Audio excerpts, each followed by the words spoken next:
Alright, baby, let's do this. What's Canopus? Astrologian. Does it look cool? Whatever. Anyway, we're doing the Cryal version, or the Cryal side, of the quests. We did all the Thancred, early on J stuff.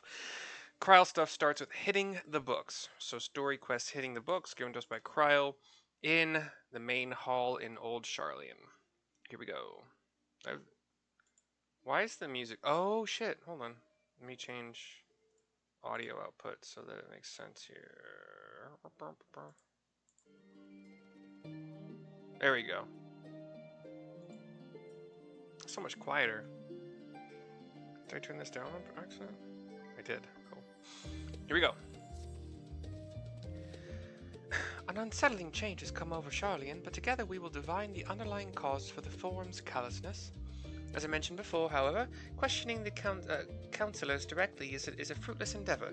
They seem to have already come to a consensus as to what and how little they're willing to divulge. Which is why I began scouring Sharlayan's archive of historical records for any hint of a connection to the final days. Suffice it to say that progress has been slow. There are only so many dusty pages one can skim in a day, but now that I have this band of willing reinforcements, the search should proceed all the swifter.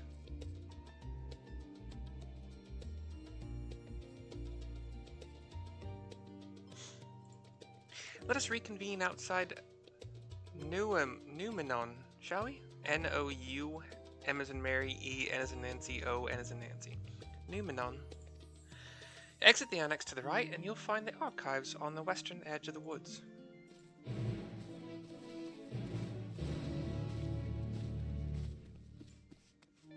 Let us exit the hall. We've been waiting for halls. Can't mount here. Boo. Sucks. Where am I? There we are. Right about now. Get my sprint on, brother. To the west now. Across a bridge now, brother. Right about now. Sprinting all the time, brother. Sprint now, sprint now, sprint now, sprint now, sprint now, sprint now, sprint now. I gotta go up the stairs or else I'm gonna run into a cliffside that I can't scale without the stairs.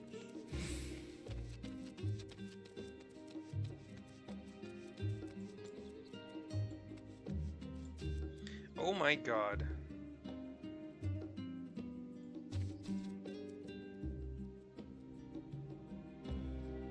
Ugh. My health insurance is, they're not going to be doing it next year. It's Ascension, for whatever reason, they're either not offering it in my area next year or at all, maybe. And their automated payment system went down 2 days before I went on vacation for 14 days, 16 days.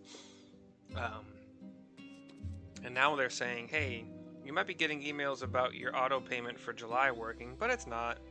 So please ignore those. So we'll see if I have to pay manual. I sent them a check. I haven't sent a check to anyone in God knows how long. Anyway, my directions were easy enough to follow, I hope. In any case, you stand now before the doors of Numenon, Sharlayan's grandest collection of books and tomes. This building is actually only an entrance, and one of many at that, for the archives of Numenon extend deep beneath the surface like the roots of a tree. The vast halls of the great Google Library pale in comparison to Numenon's endless maze of subterranean chambers. Any citizen of Sharlayan is free to enter and peruse its shelves, well, most of its shelves. Only Archons are afforded access to certain restricted vaults. I've dispatched Ishtola and Raha to investigate those. Meanwhile, Alisei and Alphino will help me continue my search through the stacks open to the general public. Your status presents more of a problem. As a non-citizen, you are only permitted to browse the first floor here at the entrance. Even so, there should be a number of books which touch upon Sharlayan history or forum policy. Your task will be to find and study the relevant publications. I promise you, a working knowledge of those subjects will make it far easier to spot the sort of clues we're looking for. Let's be about it, shall we? I've told the others to meet us at the stone benches over there once they've found some promising tomes. Happy reading!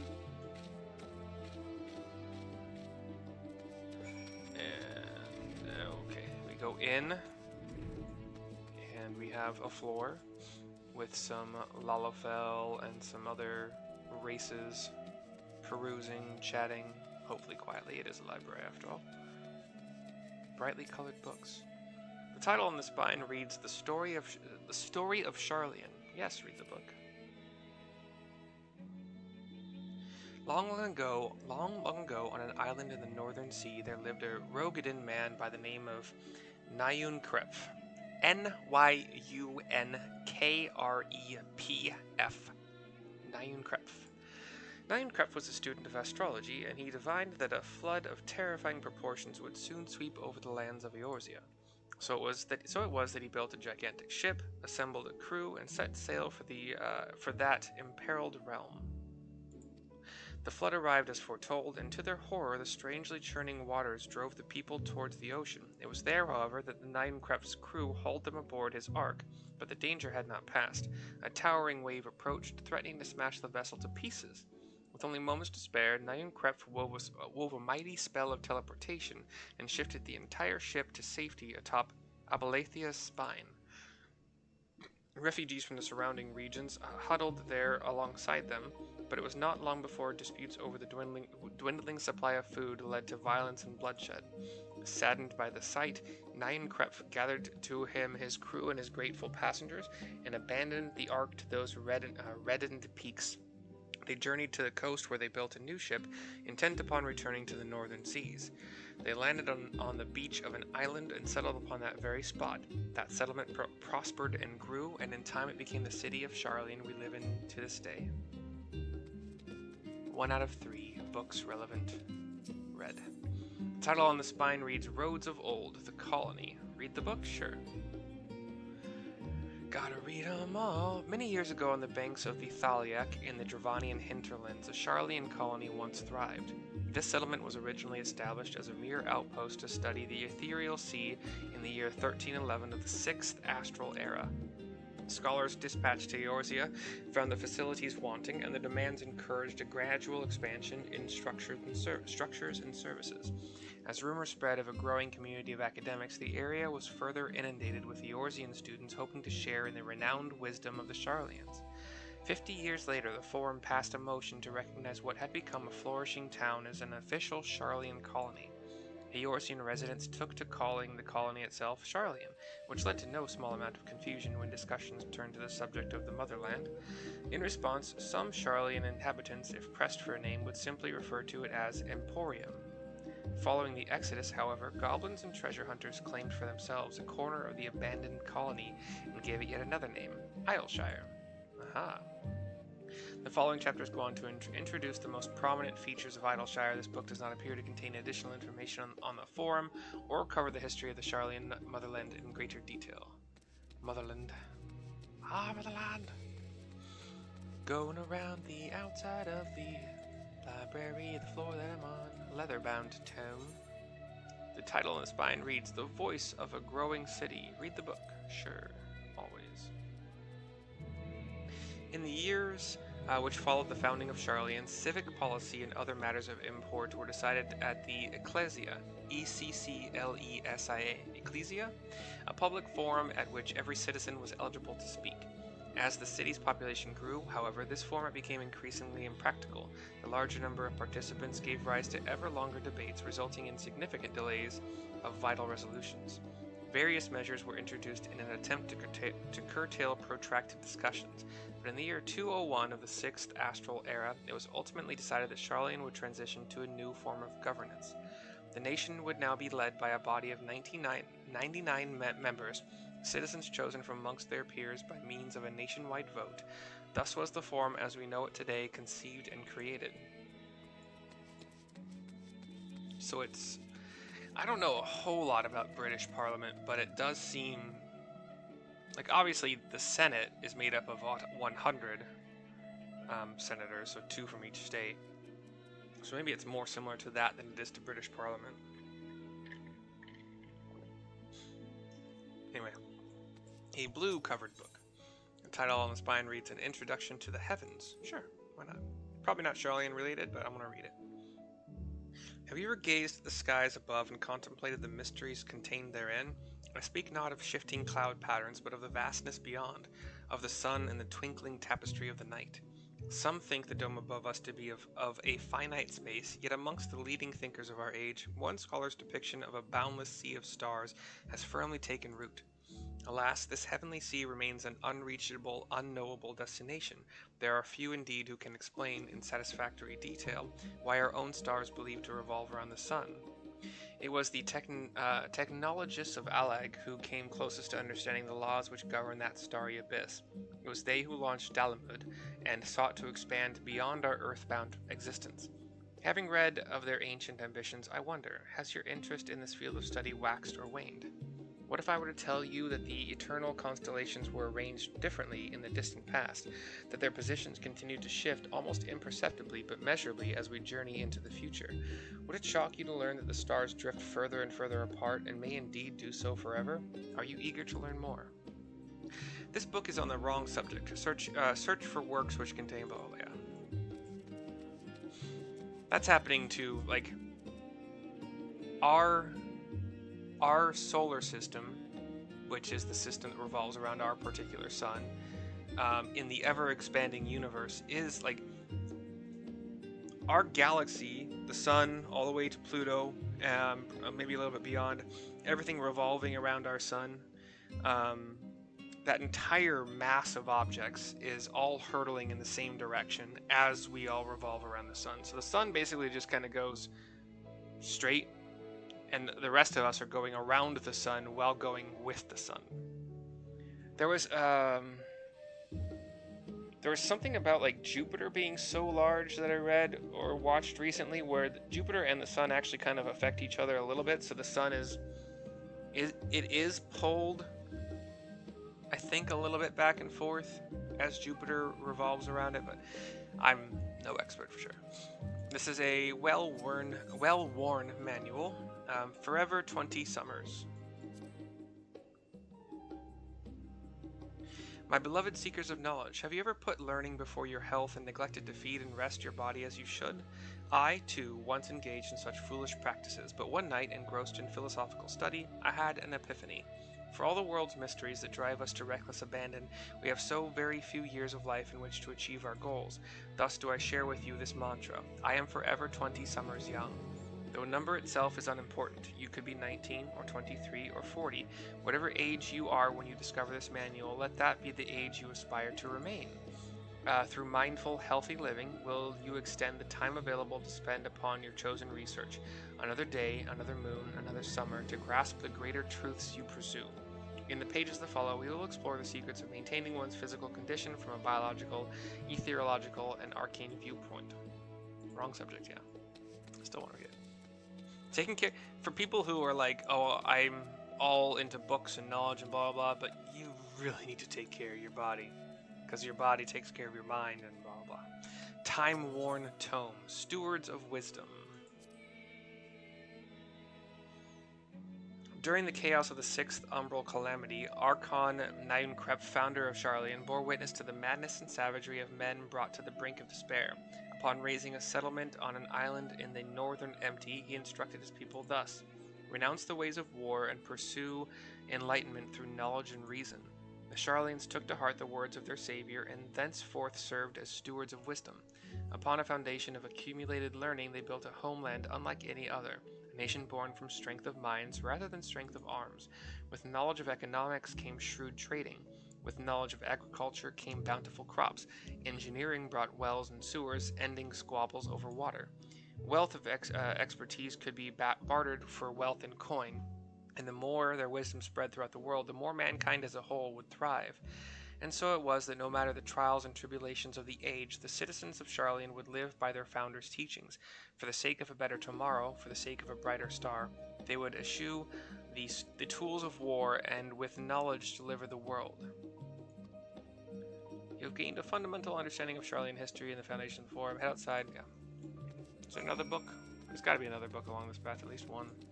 Or are they all gone now that I've read the last one I needed to? Which is sad. No, that was the last one. Okay. Well, thank you for that, for not making me think that will forever not be able to read that last book or a couple books. There is a gazebo type of thing here. Let us wait. And wait. And wait. Wait.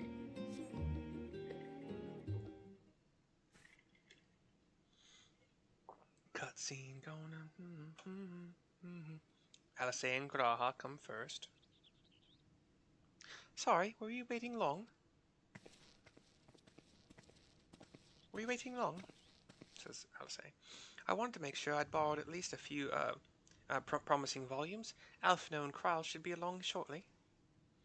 I was delayed in similar fashion. As far as I could see, no titles in the Archon stacks mentioned the final day specifically, so we have no choice but to start with the tangentially relevant tomes, if they are even that. At present, the plan is to skim through as quickly as we dare and share our discoveries as we make them. It would have been nice to invite everyone to the estate, plenty of comfortable places to read, and a ready supply of hot tea. Oh, I was always quite fond of reading outside. But it's not about the little pleasures, is it? You miss your home, says Graha to her.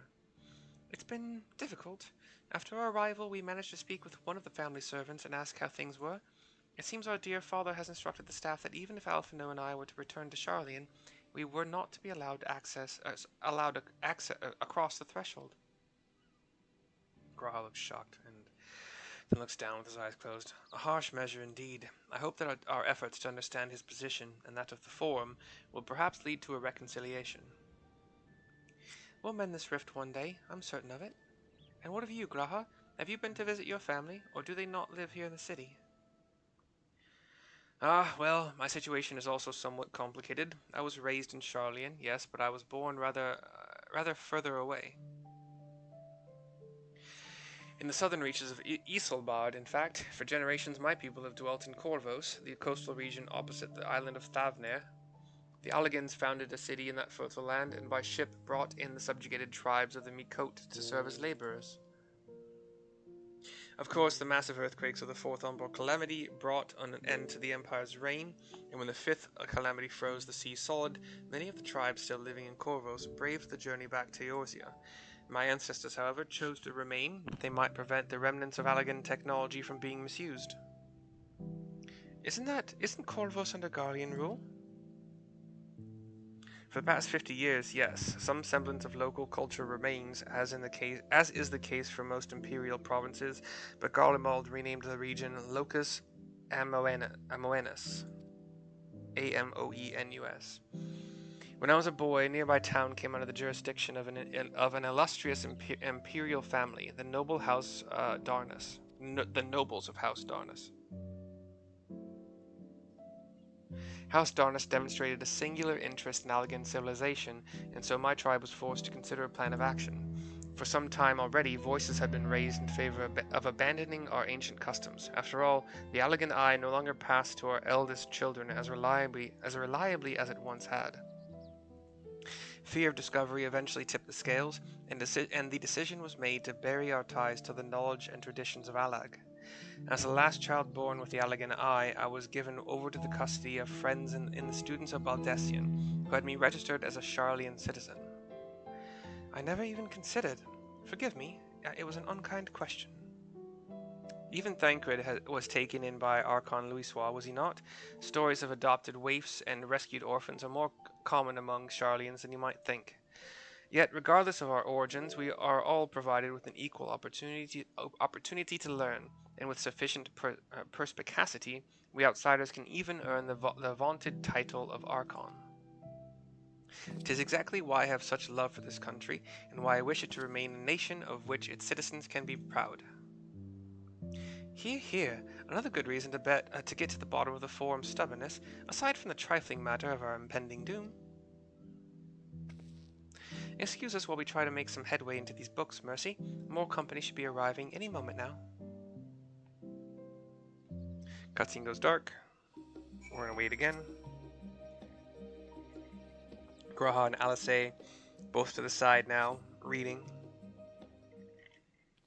Cutscene. Kryl and Alphino. We've returned with our selections. Although I must say, the pickings were quite slim indeed. Mistress Cryle has already flicked through every history book devoted to disasters, and more than a few which barely made mention of them. As such, we will be looking into research papers on the umbral calamities, as well as articles written by prominent forum members. Perhaps their knowledge of the final days comes from an unexpected source. Speaking of which, might I ask you a few questions related to the final days? I'm the only one here who didn't witness the events of Amarot firsthand, and fear I may be overlooking critical details. Pat yourself on the chest, saying, "Bring him on." My thanks. Now, where to begin? First things first. What kind of phenomena did the ancients encounter as the final days drew nigh? A complete destabilization of creation magics. Primals of unrivaled power were summoned from the ether. The worst kind of phenomena you can imagine. I think it was... Fuck, I thought it was like a comet.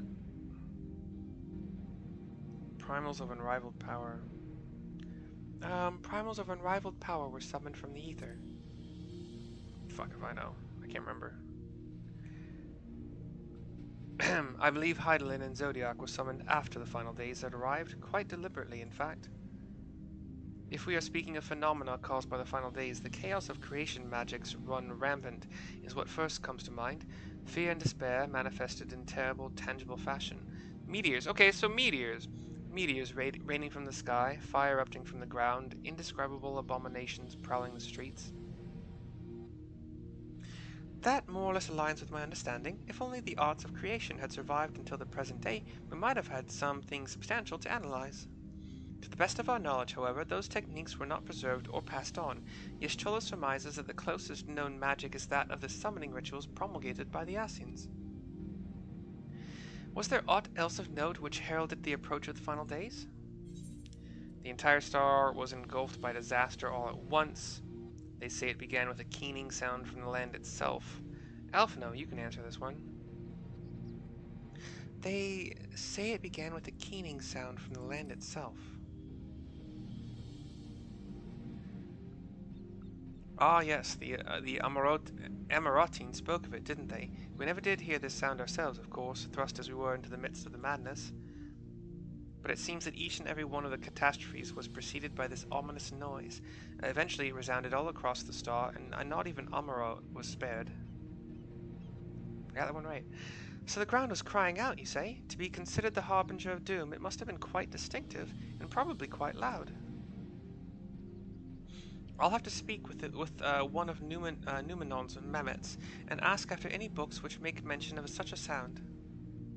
Last but not least, would you describe how the ancients sought to quell this unprecedented calamity? What definitive action did they take? They summoned Zodiac. They summoned Heidelin. They knocked Dulamud from the sky. They summoned Zodiac.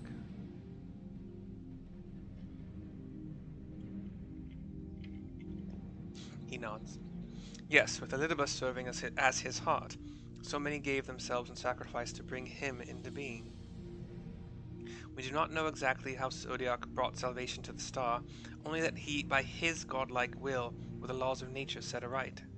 Then, once the balance was redressed, the ancients offered up a further sacrifice to heal the ravages of the final days. Lives sprouted anew, and it was these fledgling souls they intended to render unto Zodiac, a trade that would have allowed them to resurrect the shades of loved ones absorbed by the primal. Or might have, had Venat and her fellows not manifested their opposition in the form of Heidelin. Thank you, both of you, for the detailed review. I feel much more confident now in my understanding of events. With all that freshly in mind, it does make me wonder what the Telophoroi truly mean when they speak of bringing back the final days. We've seen what they're doing with those towers of theirs. Is forcing people to summon primals a kind of catalyst? Are they attempting to mirror the conditions caused by unstable creation magics? Or are they simply using the final days as a figure of speech, a convenient metaphor for the scale of destruction they plan to unleash? But this is all just pointless conjecture at this stage. Let us return our attention to the forum, shall we? We should keep an eye out for Yastola, but 'tis time we began studying these research papers. Don't worry, I'll keep an eye out for it. Seems to be my job. Waiting, waiting, waiting. Keep that Riley waiting. Mercy and Valkyrie waiting, waiting. Cutscene. Yestola. I'm the last, am I? Well, my extended search of the Archon stacks produced one or two possibly useful books. But I wouldn't get your hopes up. If you recall, early on Jay learned of the source's reflections from the Garen oracles. For its potential to cause panic and confusion, that tome was deemed apocrypha and sealed away in the great Google library. 'Tis even less likely that knowledge of the unsundered world, not to mention the horrors of the final days, would be left sitting on a shelf for any curious scholar to find.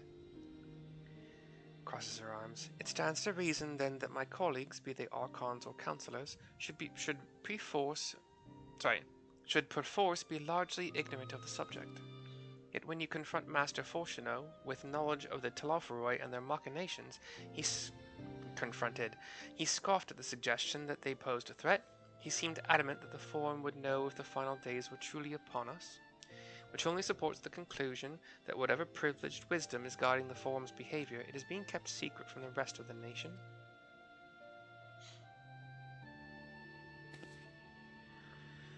Not that I mean to excuse myself from reading duty. Whether they contain mention of the final days or no, these books could yet hold something of value. You weren't thinking of leaving, were you? There's plenty of work for everyone. I look shocked, and she shrugs in kind of jest. She's poking at me. So we get to reading with everybody else. We have a camera panning. Well, the camera is moving up and looking kind of down at an angle. You labor for what feels like an age as Ystola's research assistant. And we will talk to Kryl to finish the quest. Oh dear, you look exhausted. But what about your studies? Were you able to find any books on the subjects I mentioned? I nod. Then the day was well spent. Should you wish to read them again, a mammoth at the reference desk will point you in the right direction. For the moment, though, I suggest you take a well-deserved rest. We might be occupied with our research for quite some time. Hitting the books is complete. What was that other thing? Gil and okay.